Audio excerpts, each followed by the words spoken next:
Masya Allah. Bagaimana kita mengetahui jujurnya taubat saudara kita yang telah terjatuh dalam penyimpangan? Mohon penjelasan faedah penting yang bisa dipetik dari kisah taubat sahabat Ka'ab bin Malik radhiyallahu ta'ala anhu. Masya Allah. Ini bisa satu kajian ini.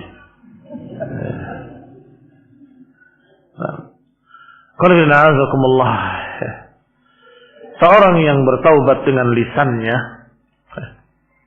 harus ada bukti pada perbuatannya, pada sikapnya.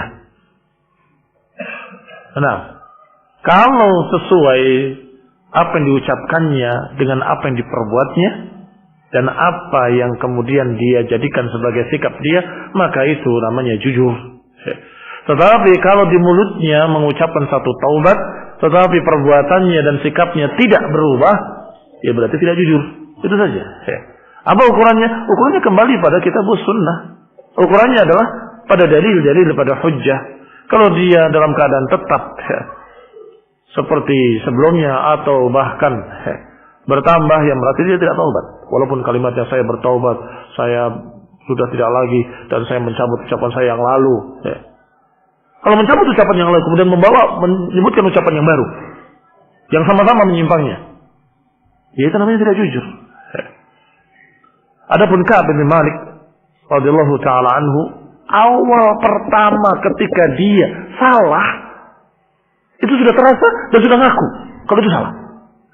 Sehingga ketika ditanya, apa alasanmu?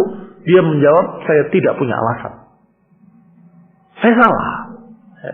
Beda dengan munafikin, yang ketika Rasulullah SAW datang dari safar, mereka berduyun-duyun datangnya, Rasulullah, aku begini-begini, mintakan ampun kepada Allah Taala. Aku punya udzur ini, mintakan ampun untuk Allah, pada Allah Subhanahu Wa Taala untuk kami. Faghfir lana, fastaghfir lana. Itu munafikin. Tetapi 3 sahabat tadi, Ka'ab bin Malik dan 2 sahabatnya, datang kepada Nabi menyatakan, aku salah. Kenapa kau nggak berangkat? Tidak kena apa-apapun. Mereka ada uzur, tidak ada uzur apapun. Dan itu barakallahu fikum sudah modal utama seorang yang bertaubat. Modal utama seorang yang bertaubat mengakui bahwa dirinya salah. Kalau orang bertaubat tapi tidak mengakui dirinya salah, bagaimana? Aku bertaubat, aku mencabut ucapan yang lalu. Itu sesungguhnya ucapanku nggak bermaksud ke sana. Dia nggak ngaku salah. Maksud saya bukan ke situ tapi ke sini. Saya cabut ucapan saya. Ya kenapa dicabut kalau maksudnya benar? Ini permainan-permainan lisan yang sering muncul dari mereka-mereka yang mudabzabin, yang mutalawwinin. Sudahlah, ucapkan saja, iya saya keliru, saya demikian. Saya tidak memiliki ilmu. Saya keliru, saya kira mereka itu membawa hujjah, ternyata mereka tidak membawa hujjah. Ternyata hujjah ada pada para ulama kibar.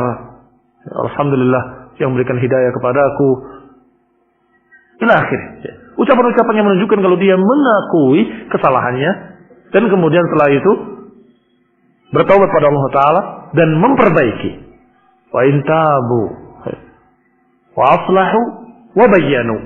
Kalau dia bertaubat dan kemudian memperbaiki dan kemudian bayyanu, menerangkan bahwa kemarin yang saya ucapkan semuanya keliru, batil. Tubtu ilallah, bertobat pada Allah Ta'ala.